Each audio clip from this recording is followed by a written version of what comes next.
brado de aleluia, de glória a Deus nessa manhã.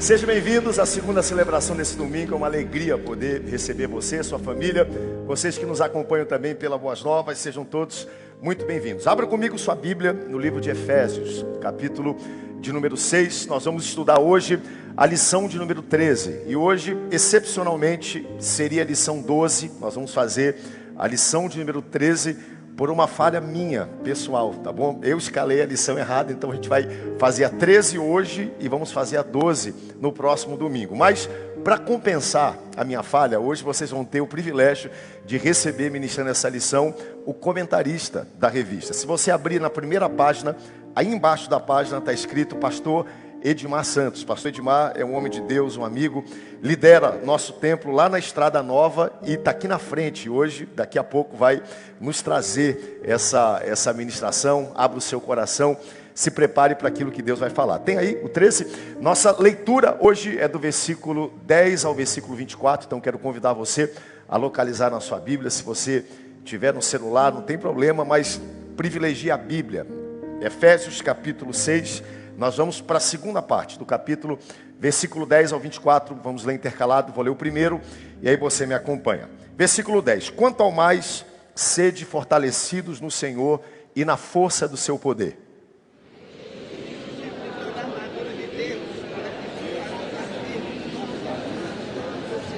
Porque nossa luta não é contra a sangue e a carne, e sim contra os principados e potestades, contra dominadores desse mundo tenebroso, contra forças espirituais do mal nas regiões celestes.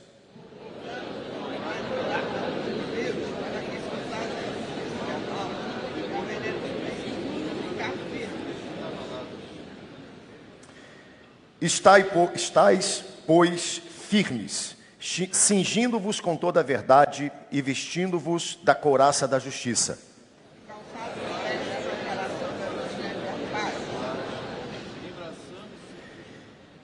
Embraçando sempre o escudo da fé, com o qual podereis apagar todos os dardos inflamados do maligno.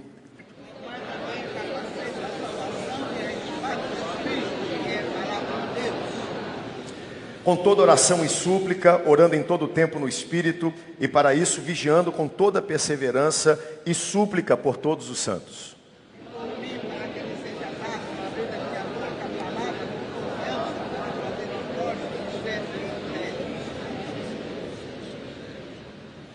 Pelo qual sou embaixador em cadeias, para que em Cristo seja ousado para falar como me cumpre fazê-lo.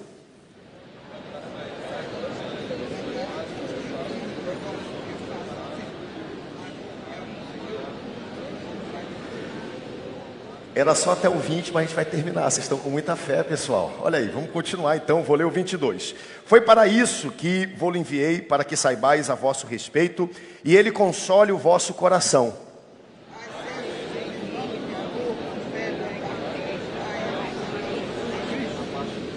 A graça seja com todos os que amam sinceramente a nosso Senhor Jesus Cristo. Quantos amam o Senhor Jesus Cristo? Pai, nós te louvamos nessa manhã, te louvamos por essa palavra, te louvamos por essa porção do céu ao nosso coração. Quebra agora, Senhor, todo impedimento, seja ele de ordem física, espiritual, preocupação, que corpo, alma e espírito estejam sujeitos à tua voz e à tua palavra. O que nós te pedimos e te agradecemos em nome de Jesus. Amém, amém. Tome seu assento, corpo sentado, mas a alma de pé. Seja bem-vindo, meu amigo.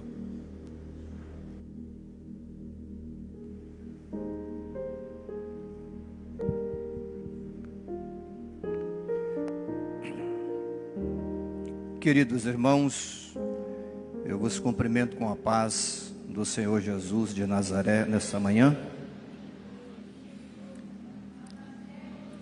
Sal da terra e luz do mundo. Meus amigos e irmãos, nós somos gratos ao Senhor por mais um dia, mais um desafio, mais uma oportunidade e mais um privilégio de poder partilhar a palavra de Deus com a igreja do Senhor aqui. E eu quero primordialmente agradecer a Deus por essa oportunidade, pastor Felipe, por ter nos dado, né, essa concessão de ministrar a palavra do Senhor aos irmãos nessa manhã. Nós estamos aí fechando, né?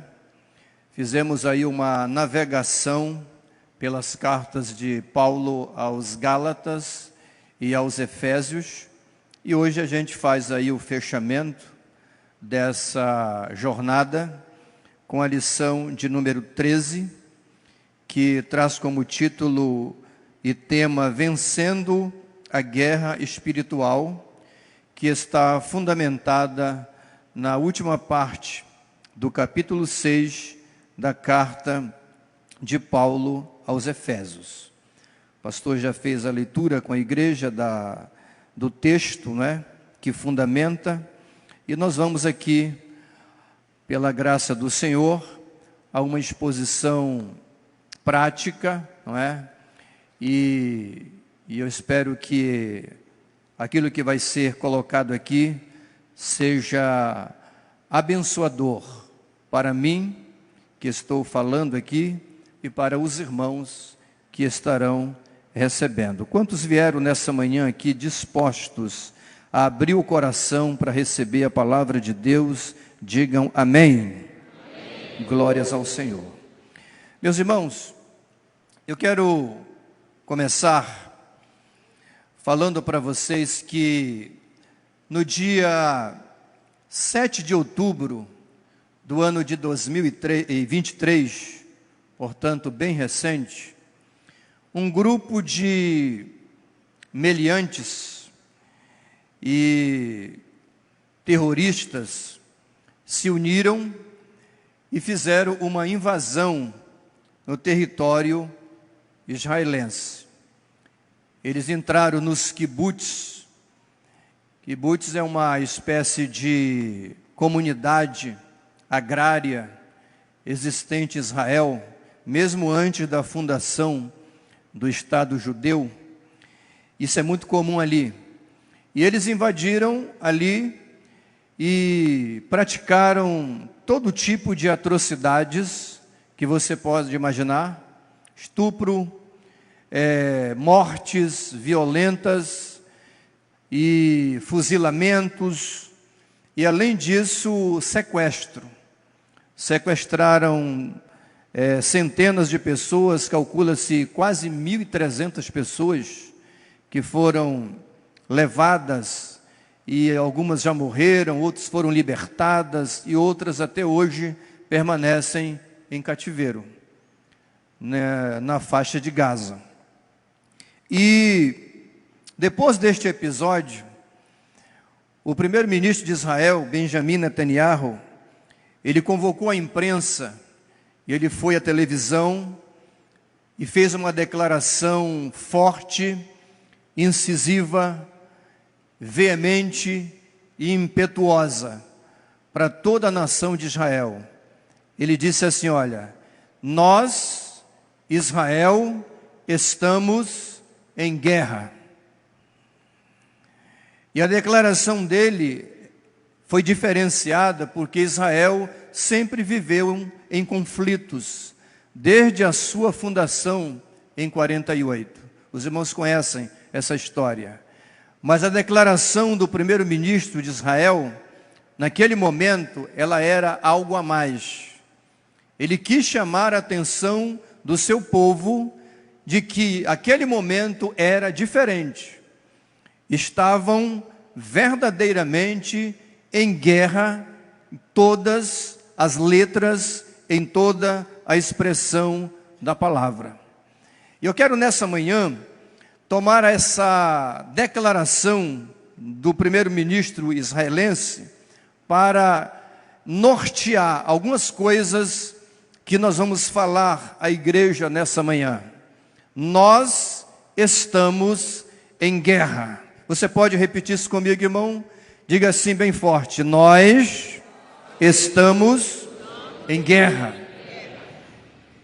Essa questão, ela é muito importante, e nenhum cristão que quer ter uma vida vitoriosa na sua trajetória neste mundo pode ignorar isso. Se você não levar a sério aquilo que nós acabamos de declarar aqui, você pode ser um forte candidato a ser derrotado na sua trajetória. Nenhum cristão que quer ser um vencedor, ou mais que vencedor, pode desprezar este princípio bíblico de que a igreja do Senhor está numa guerra implacável contra um inimigo invisível, implacável, que não tira férias, que não para de trabalhar e que usa de todas as formas para alcançar os seus objetivos. Então a igreja está em guerra. Benjamin Netanyahu falou que Israel estava em guerra, e o Espírito Santo está falando hoje que nós estamos em guerra. Uma outra coisa, irmãos, aqui de maneira introdutória, é que o apóstolo Paulo, quando ele escreve a sua carta aqui, este capítulo de Efésios, ele está debaixo de um contexto. Ele está preso em Roma, e nós já aprendemos em lições anteriores que o apóstolo Paulo, ele era um homem de 3 mundos. Ele era um homem do mundo judaico, judeu, rabino, fariseu, instruído em toda a ciência, em toda a teologia do judaísmo e suas tradições, criado aos pés de Gamaliel, da tribo de Benjamim, circuncidado ao 8º dia, como ele mesmo se apresenta. Ele era um homem profundamente conhecedor do mundo judaico. Mas Paulo também, ele era um homem também do mundo grego, um judeu helenista que morava fora das fronteiras da Judéia, nascido em Tarso, mas depois ele é levado para Jerusalém para estudar, para se formar, para ter conhecimento, e ele era um homem conhecedor profundo do mundo grego. Mas também Paulo, além do mundo judaico e do mundo grego, ele era um profundo conhecedor do mundo romano. Ele era um cidadão romano também. Diz a história, alguns historiadores dizem que Pompeu foi o homem que concedeu a cidadania romana à família de Paulo, e quando ele nasce em Tarso, ele já herda por nascimento a cidadania romana, que era um grande diferencial naquele tempo. E Paulo, como um profundo conhecedor do mundo romano, ele sabia as minúcias de como esse grande império da antiguidade trabalhava e que metodologia ele usava para conseguir suas vitórias avassaladoras sobre os seus inimigos. De maneira que quando Paulo, ele diz assim, olha, você tem que tomar toda a armadura de Deus, ele começa a falar tudo aquilo que o pastor Felipe leu com a igreja nessa manhã, ele está olhando por essa janela, a janela do mundo romano. Ele se utiliza desse conhecimento profundo do império e de suas guerras para utilizar essas figuras e através delas nos trazer, nos ministrar profundas lições espirituais. Quem pode crer nisso, diga amém. Passando aqui, irmãos, o textuário da lição diz: quanto mais sede fortalecido no Senhor e na força do seu poder. Isso será visto na sequência da exposição. A verdade prática é que diz assim, olha, numa guerra espiritual, só vence quem está revestido da palavra de Deus e do Espírito Santo. Aqui nós temos o quê? Um princípio interessante, de que o crente, ele vence a sua guerra através de uma capacidade que Deus lhe dá. Nós somos um soldado, vamos entender isso na frente, de um exército que está em guerra, que está em batalha. Mas a diferenciação dessa guerra, que ela não é uma guerra normal, é que nessa guerra aqui, o soldado que sou eu e você, ele vence a batalha, ele vence a luta, não pelas suas forças humanas e pela sua capacidade e pelas suas habilidades, apesar de que tudo isso é importante e de grande relevância, mas não é isso que determina a vitória da igreja. O crente, o cristão em batalha espiritual, ele vence a guerra porque o Senhor peleja por nós. É dele que a gente recebe a capacidade para isso. E quando nós olhamos também para essa situação, por exemplo, na introdução da lição, nós temos que a caminhada terrena da igreja comporta essa grande batalha. E existe uma coisa aqui interessante. Para você entender por que a igreja, irmão, está em guerra, você tem que entender um princípio. E que princípio é esse? É o princípio de que o mundo que nós vivemos, atente a isso, esse mundo que a gente vive, ele vive debaixo de dois princípios de autoridade. Não é de um e nem de três, é de dois. O primeiro princípio que rege o mundo é o princípio da autoridade de Deus.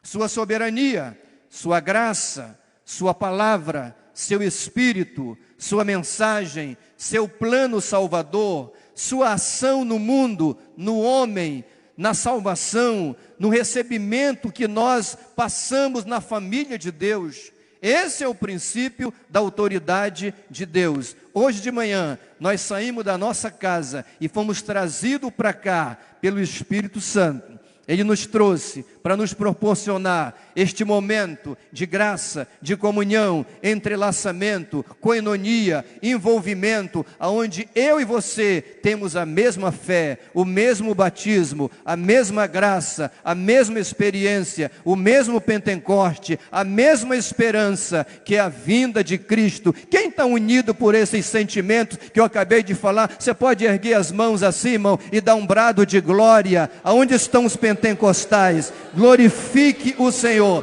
Você está debaixo do princípio da autoridade de Deus.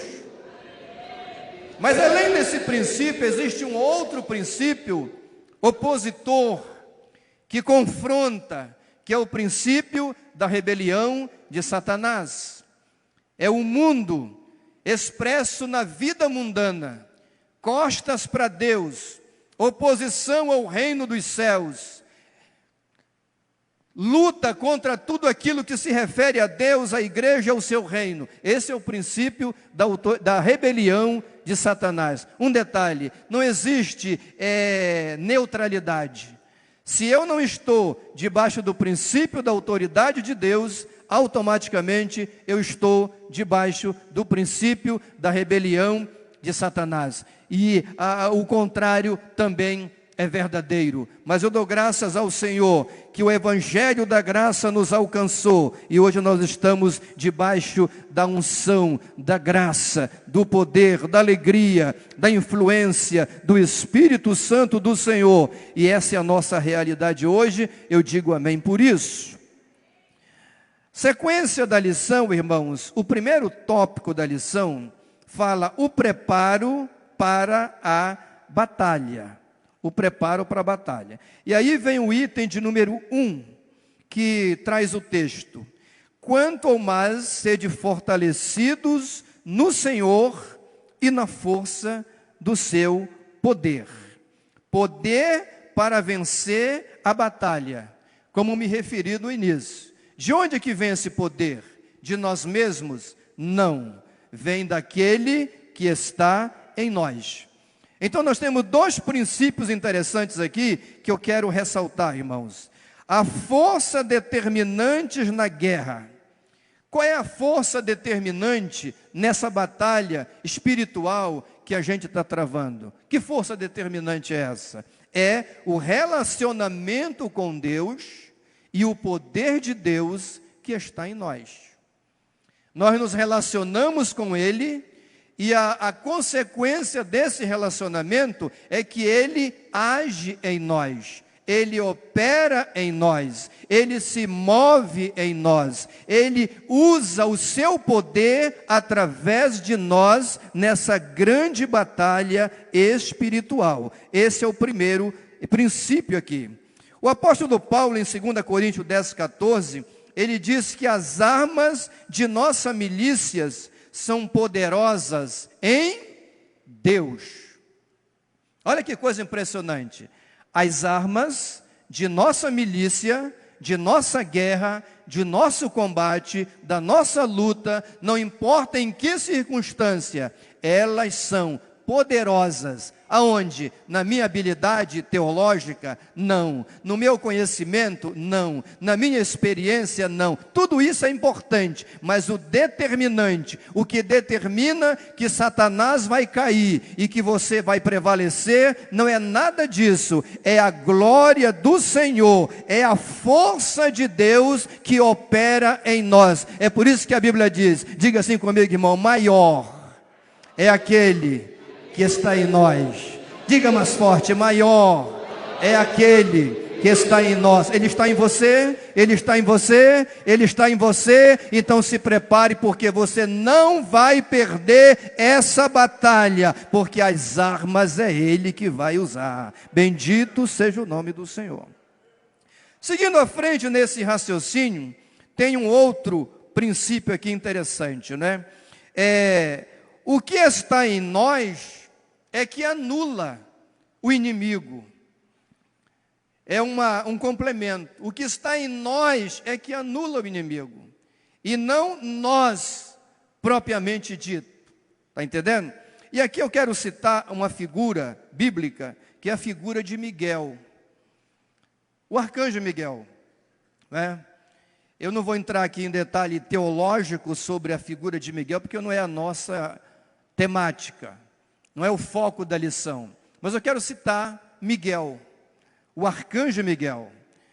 Ele é um anjo, né, um arcanjo que nos reporta para uma classe angelical, né, e a palavra arcanjo também tem um paralelo na Bíblia que é principado, ou seja, é uma figura de alta relevância no mundo espiritual.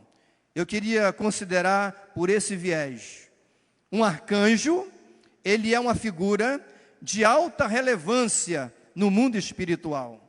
E aqui consta a figura do arcanjo Miguel. E o que eu quero tirar dessa questão, irmãos, é que esse personagem, ele aparece várias vezes na Bíblia, mas o mais incisivo é quando ele é chamado por Deus. A Bíblia diz que Moisés morreu no Nebo, ele não entrou na terra prometida, ele foi ceifado ali, Deus mesmo o sepultou, mas a carta de Judas menciona que Miguel, ele foi chamado para estar ali vigiando, vamos dizer assim, o corpo de Moisés.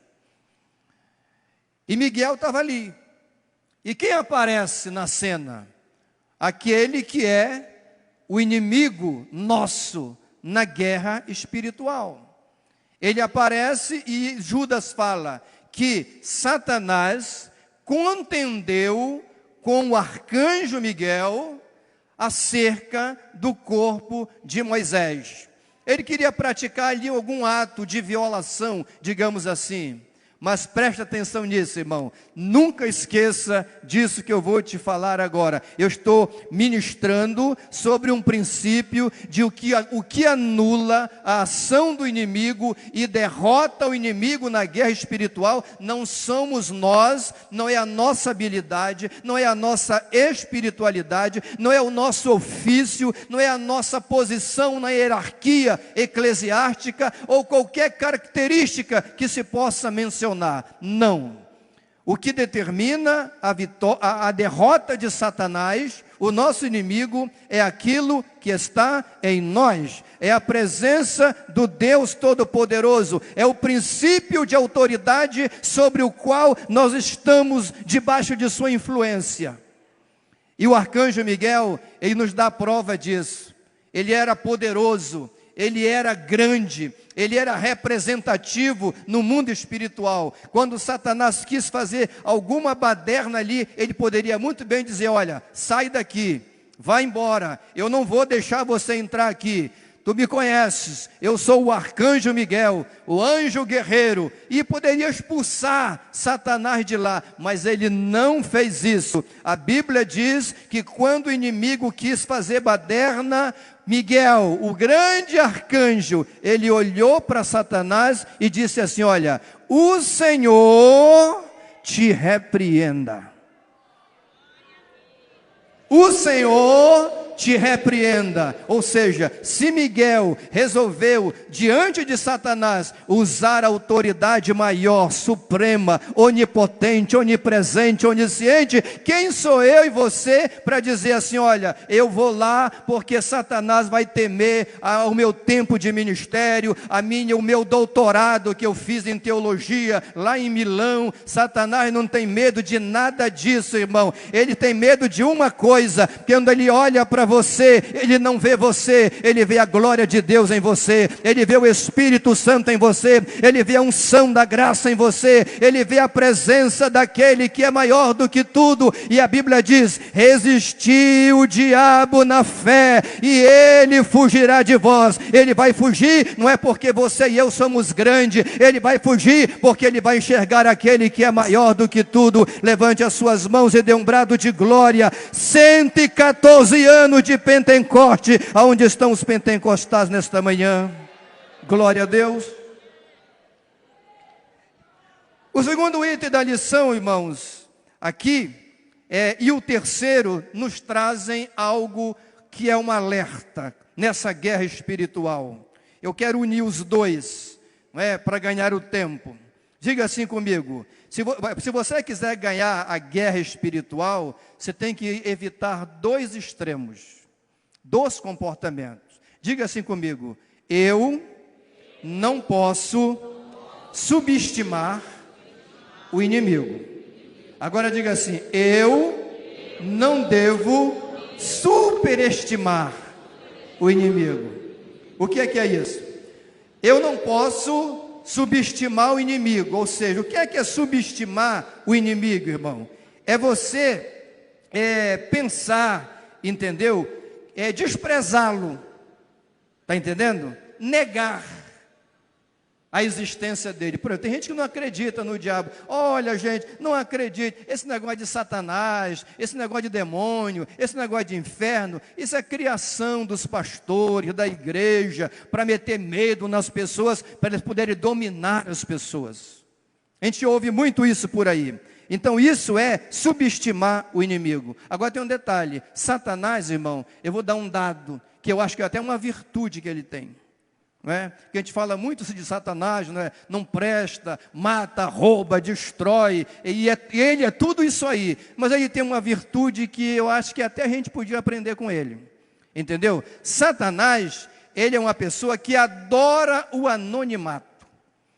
Ele não faz questão nenhuma de que eu e você creiamos que ele sequer existe. Se você colocar na sua mente, no seu coração, que Satanás não existe, que ele é um mito, que é uma invenção da igreja, ele dá um culto em ação de graça lá no inferno.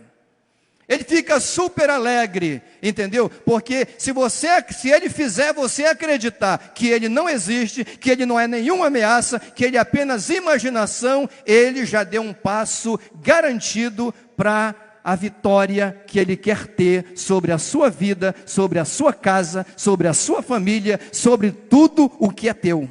Então isso é subestimar o inimigo, está entendendo? Desprezá-lo. A outra coisa é você superestimar o inimigo.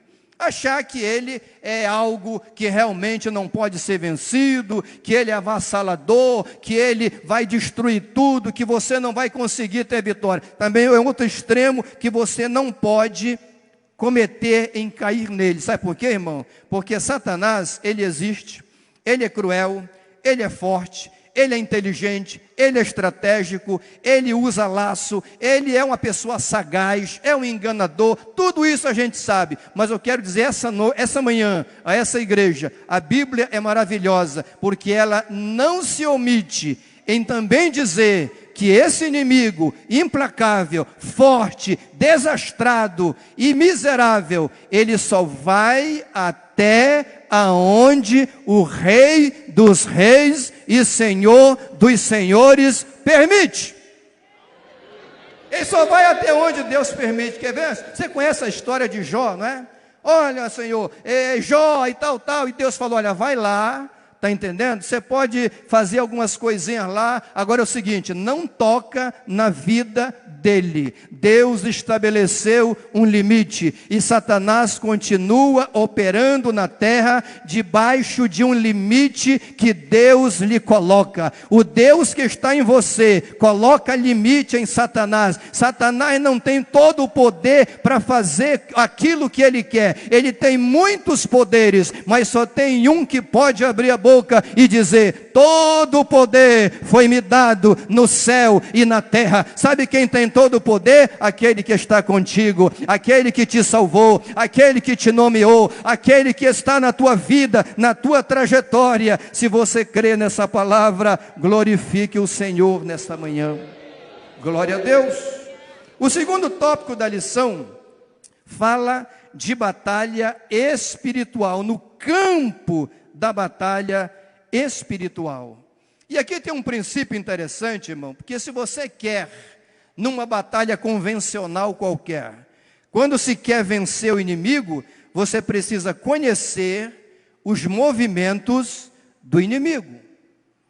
Se você não conhecer as características do seu inimigo, como é que ele trabalha, que tipo de estratégia, que tipo de metodologia ele usa, você vai ter muita dificuldade, até porque em guerra espiritual, você não sabe nem aonde o inimigo está. Eu quero contar uma experiência aos irmãos. Há uns anos atrás, eu passei uns 10 anos lá pela Marinha Brasileira, e eu servi aí na flotilha do Amazonas. E aí, chegou uma mensagem no navio, que ia haver uma operação militar. E navios do Brasil, da Argentina, e veio uma fragata dos Estados Unidos, da América, para participar dessa simulação de guerra. E aí nós nos preparamos, e o nosso navio, que eu servia, ia participar dessa simulação. Aí foi dado todas as coordenadas, o nosso comandante falou, olha, vamos fazer isso, e ele pediu para o nosso navio entrar num braço de rio, e nós saímos, cortamos árvores, tipo assim, e camuflamos o navio. O navio de marinha, ele já é camuflado porque ele é de cor cinza. E é cinza porque isso camufla ele no mar. O navio de marinha, quando você olha ele de longe, você tem pouca visibilidade dele. Aquilo é proposital. Mas nós colocamos muitas árvores e escondemos o navio. E a gente estava feliz, olha, o inimigo não vai nos achar aqui.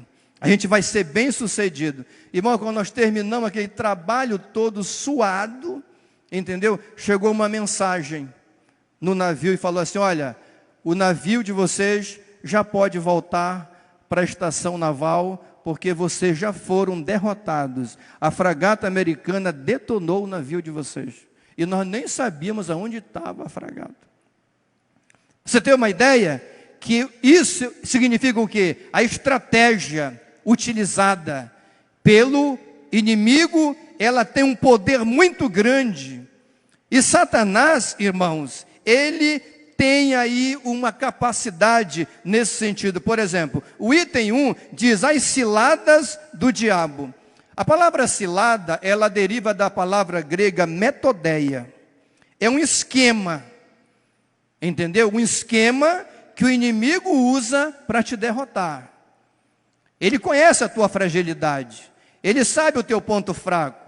Ele sabe que determinadas metodologias que ele vai usar contra você não vai funcionar. Mas também ele sabe que outras poderão ser mais eficientes. Então ele tem a sua metodologia. Satanás é o rei da camuflagem. É o rei da camuflagem. A própria Bíblia diz que ele se apresenta como anjo de luz. Por que ele se apresenta como anjo de luz, irmão? Porque é para confundir.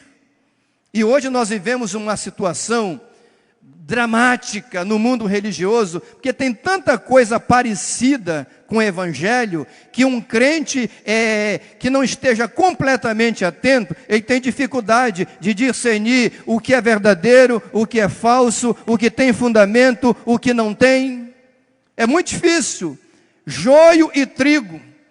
Em 97 eu fui a Israel, e aí eu fui num seminário lá num local onde tem várias réplicas dos tempos bíblicos, e um irmão lá de Santa Catarina, ele me chamou e falou: pastor, eu vou lhe aplicar um teste aqui, o senhor aceita se submeter? Eu digo sim.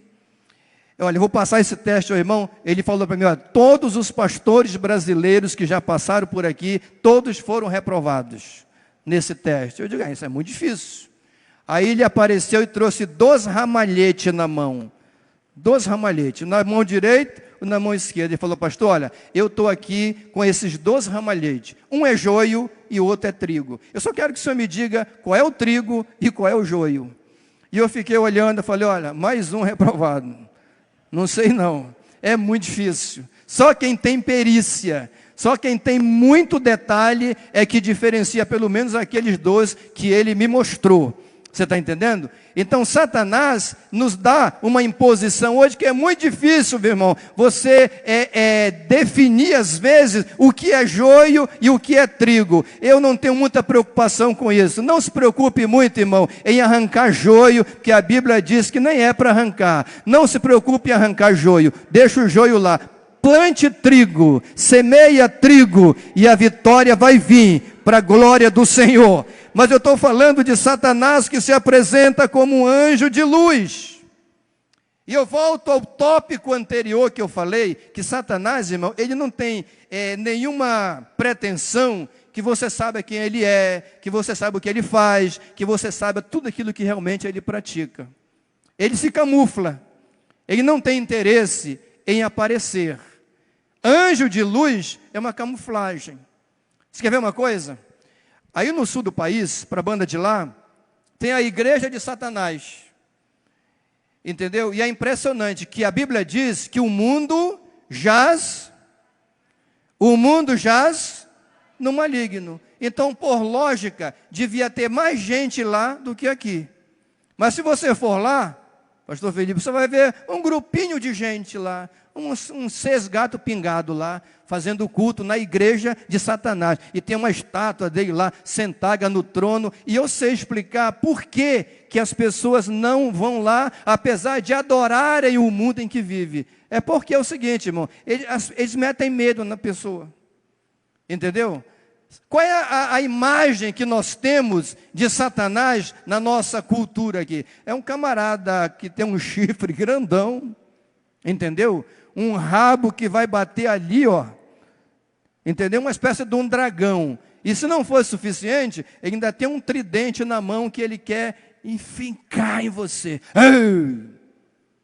E aí as pessoas, olha, eu sei que eu vivo na droga, eu sei que eu vivo traficando, eu sei que eu sou ladrão, eu sei que eu sou adúltero, eu sei que eu sou um malfeitor, mas olha, isso aí não quero não. Lá na Estrada Nova, nós estávamos construindo a igreja, tinha um rapaz sentado lá, no lago da igreja, entendeu? Com um cigarro desse tamanho, tá entendendo? De maconha. Ele estava fumando lá e passou uma pessoa e falou alguma coisa para ele, falou: olha, o diabo vai te pegar. E ele falou: o sangue de Jesus te repreenda. É, irmão, a pessoa está lançada no pecado, mas se você pintar esse retrato de Satanás para ele, ele vai criar um pavor. Falou: não, essa igreja eu não quero não, eu prefiro ir lá no Templo Central, que o pastor Felipe prega alguma coisa lá, quem sabe vai me ajudar. Você está entendendo, irmão? Então esse quadro tenebroso que se pinta de Satanás, ele não gosta. Ele mesmo não gosta, porque ele gosta do anonimato, ele gosta de estar escondido, ele quer fazer o seu trabalho sem você perceber que é ele que está trabalhando. Você está entendendo? Então você tem que ficar muito atento, porque ele está por aí, querendo te enganar. Mas a Bíblia diz que o Espírito Santo está no crente, e nós não ignoramos os ardis de Satanás. Ou seja, nós não desconhecemos a sua metodeia, os seus estratagemas, o seu plano, a sua estratégia de trabalho. O Espírito Santo que está em nós denuncia logo: olha, isso aí é coisa de Satanás. Sai daí, isso não é para você, não entra por esse caminho. Ele quer te matar, ele quer te tragar, ele quer roubar a tua fé, ele quer esfriar você, e o Espírito Santo vai te guiando. Sabe por quê? Porque ele é o Espírito que foi mandado para nos guiar em toda a verdade. Você crê nessa palavra, irmão? Agora tem um detalhe interessante. Satanás é mentiroso, e ele faz e diz que não faz, ele é e diz que não é, não tem interesse que você entenda o que ele está fazendo. Só existe um caso na Bíblia, irmão, e na história, que Satanás disse o que verdadeiramente era e o que verdadeiramente fazia. Ele disse por um motivo muito lógico. Ele vai para o deserto, Jesus está ali, e ele está tentando Jesus, não é? E a última tentação ali, ele leva Jesus e ele coloca no monte alto, e ele diz assim: olha, tu está vendo esses reinos aqui do mundo? Aí Jesus falou: estou vendo, isso aí tudo é meu, eu que comando isso tudinho aí, entendeu? Agora eu posso te dar tudo isso se você se prostrar e me adorar. Por que Satanás falou isso para Jesus, irmão? Por que ele se autodenunciou? Por que ele disse que era Satanás? E por que ele disse que era ele que era o responsável por toda a miséria no mundo dos homens? Por que ele disse? Porque ele sabia diante de quem ele estava. Ele sabia que aquele homem que estava ali não era um homem qualquer, era o Verbo divino, era o Filho de Deus, o Filho poderoso do Senhor, o Cordeiro de Deus que tira o pecado do mundo. Bendito seja o nome do Senhor. Mas conosco ele vai usar de sua estratégia. O item 12 da lição fala em carne e sangue. Carne e sangue, já cruzou aqui, né? Já terminou aqui já, né? Mas a gente vai concluir aqui. Carne e sangue. O que nós temos aqui? É um contraste entre a natureza humana e seres espirituais. A carne e o sangue aqui representam o crente. Nós aqui, a nossa luta não é contra a carne. O inimigo quer sabotar o tempo, viu, irmão? Mas a gente vai continuar. Podemos continuar, irmão? Quem está sendo abençoado nessa manhã, levante só uma mão assim e diga glórias ao Senhor. Eu vou concluir em minutos, está entendendo? Então, a carne e o sangue aqui representa o crente. Ou representa pessoas humanas. Não é? É uma diferença, é um contraste, irmão. São pessoas, a guerra espiritual são pessoas humanas, falíveis, numa luta contra seres poderosíssimos do mundo espiritual. E a gente só tem vitória por aquilo que você já entendeu, é porque Deus está em nós. E esses principados e potestades, eles são poderosos, eles são malignos, eles são astutos. E tudo isso, poderosos, malignos e astutos, Jesus deu uma única palavra ou expressão para definir tudo isso. Ele disse assim: olha, eu estabelecerei, preste atenção nisso, irmão. Jesus disse assim: ó, tu és Pedro, e sobre esta pedra edificarei a minha igreja, e as portas do inferno não prevalecerão. Eu estabelecerei a minha igreja. Quem é a igreja aqui? E as portas do inferno não prevalecerão, não prevalecerão, não prevalecerão. A Bíblia não está dizendo que Satanás não vai lutar contra a igreja. A Bíblia não está dizendo que os demônios não vão tentar sabotar a igreja. A Bíblia não diz que as hortes espirituais da maldade não se levantariam contra a igreja. Não, não é isso que a Bíblia diz. Eles vão fazer tudo isso, mas eles não vão prevalecer. Eles vão cair, eles vão ser desbaratados, eles vão fugir, eles vão ser ser destruído um dia, mas a igreja permanecerá, porque ela está debaixo do princípio da autoridade de Deus. Bendito seja o nome do Senhor. Aleluia. Agora eu encerro trazendo o terceiro tópico, e eu serei bem prático para devolver a palavra ao pastor Felipe. A Bíblia diz: toda a armadura, Paulo está dizendo isso, é a armadura completa de um soldado bem armado. Agora entenda isso aqui, irmãos, para você entender perfeitamente o que é que Paulo está dizendo. Quando Paulo, ele escreve isso aqui, ele está olhando por uma janela, como eu falei na introdução, que é a janela do mundo romano. Ele está como se sentado numa cadeira, ele está preso numa prisão domiciliar em Roma.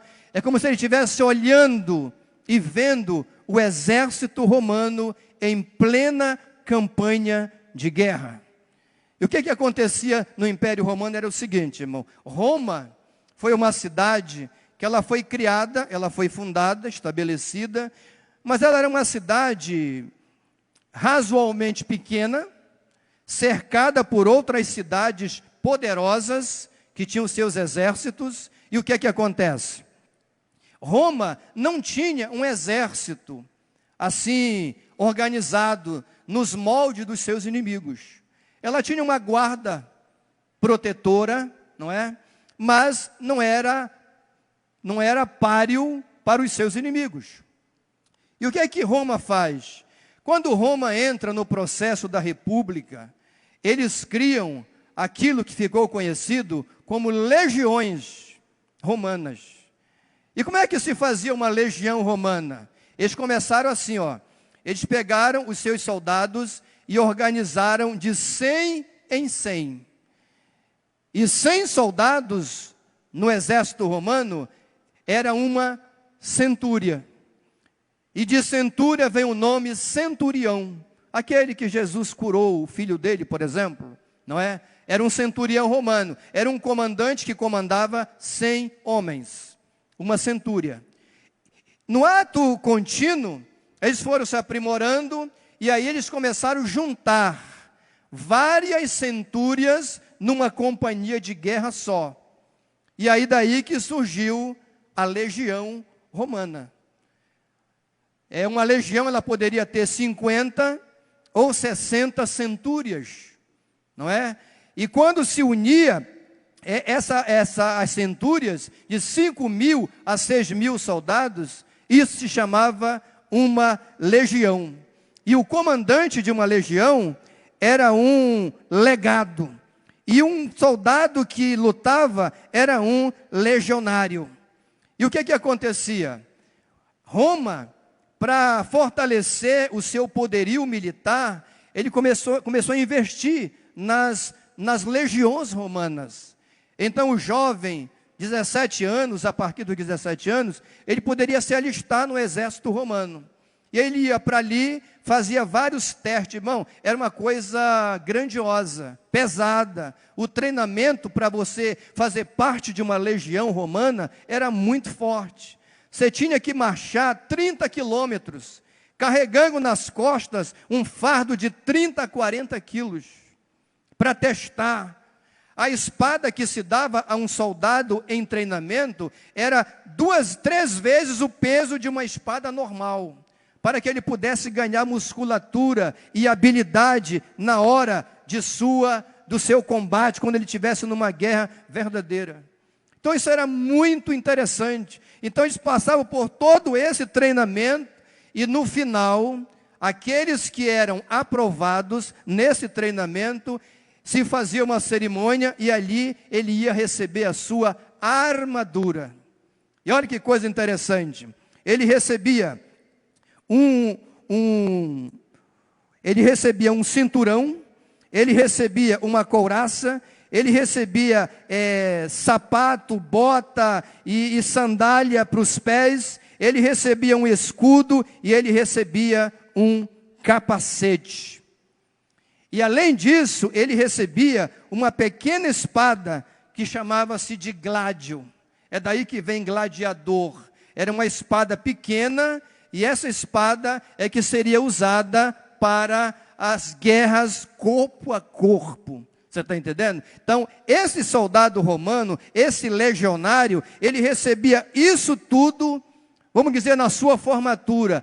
Ali era o sinal de que ele estava preparado para ser um legionário, um membro do poderoso exército romano. E Paulo, quando ele escreve, é isso que ele tem em vista. É por isso que ele diz assim, olha, toma o cinturão da verdade, toma a couraça da justiça, calça os pés na preparação do evangelho da paz, toma o escudo da fé e não te esquece do capacete da salvação. É isso. Está entendendo? Aonde o cinturão da verdade fala de estabilidade, a couraça da justiça proteger os órgãos vitais, os pés calçados é a sandália que coloca o soldado em prontidão, o escudo da fé protegia contra os dardos incendiários, e o capacete da salvação protege a mente, protege aqui o cérebro. É por isso que Paulo diz aos romanos, não vos conformeis com este mundo, mas transformai-vos pela renovação do vosso entendimento, para poderes conhecer qual seja a boa, perfeita e agradável vontade de Deus. É isso que a Bíblia está nos ensinando nessa manhã. Agora tem uma coisa interessante, eu já vou fazer o encerramento final. Irmãos, tem algo interessantíssimo que me chama muita atenção nas legiões romanas. Ouça isso aqui. Numa legião romana, quando a pessoa ia se candidatar para passar pelo processo, tinha uma coisa que eles diziam. Eles diziam assim, olha, o passado do soldado, o passado do candidato não nos interessa. Nós não queremos saber o que você fez na vida. Você pode ter feito qualquer coisa na vida, não nos interessa. Você quer ser um legionário? Então você vai passar pelo treinamento. Nós vamos te treinar e você vai ser um soldado vencedor. Foi isso que o Espírito Santo fez com esta igreja. Eu e você não éramos nada. Nós vivíamos no mundo do pecado, escravo, e nós podemos ter feito muita coisa que desagradou a Deus, mas no dia que nós fomos alcançados pelo evangelho da graça, Deus veio e soprou, Ele passou uma borracha, e Paulo diz, nenhuma condenação há para aqueles que estão em Cristo Jesus, porque eles não são mais o que eram, são novas criaturas. O sangue de Jesus nos libertou. Nós éramos criaturas, hoje somos filhos. Não éramos trevas, hoje somos luz. Não éramos nada, hoje nós somos filhos, herdeiros da glória, do poder que pertence àquele que é maior do que tudo. Quem crê nisso, levante as mãos e dê glórias ao Senhor. Ponha-se de pé agora, louvando a Deus. Aleluia. Eu quero encerrar neste momento essa pequena exposição para dizer uma coisa para você, irmão. O soldado recebia a sua gládio, que era a espada pequena, corpo a corpo, na luta corporal. E nessa guerra espiritual, nós vamos ter que travar essa luta, dia a dia, momento a momento, na família, no trabalho, no emprego, nas relações interpessoais, nos grupos sociais, os quais nós frequentamos. A luta está renhida, mas o Senhor é conosco, e essa espada vai funcionar, porque aquele que habita no esconderijo do Altíssimo, a sombra do Onipotente descansará. Eu direi do Senhor, Ele é o meu refúgio, a minha fortaleza, e nele eu confiarei, porque Ele te livrará do laço do passarinheiro e da peste perniciosa. Ele te cobrirá com as suas penas, e debaixo de suas águas estarás seguro, porque a sua verdade é escudo e broquel. Não temerás espanto noturno, nem seta que voe de dia, nem mortandade que se propague nas trevas. Sabe por quê, igreja? Porque 1000 cairão ao teu lado e 10.000 à tua direita, mas tu não serás atingido. Quem toma posse dessa palavra, levante as mãos ao céu e dê um brado de glória a Deus nesta manhã. Que Deus te abençoe, meu irmão. E no dia do pagamento do soldado romano, do legionário, ele recebia o seu pagamento, em grande parte, em sal, que era muito valioso. E o sal continua no exército de Deus, porque nós somos sal da terra e luz do mundo. Pai querido, obrigado por essa grande manhã. Obrigado pelo privilégio de ter ministrado a tua palavra. Abençoa essa igreja, meus irmãos que a receberam, e a mim também, Senhor. Nos faz vitoriosos neste grande exército, para a honra e glória do teu santo nome. Quem crê, diga amém. Quem quiser adquirir este livro aqui, Como se tornar um mestre na escola dominical, está disponível aí, viu, irmão? É uma bênção. Você pode comprar, se quiser pode trazer, eu posso autografar, e é bênção de Deus na nossa vida. Muito obrigado, que Deus abençoe a todos.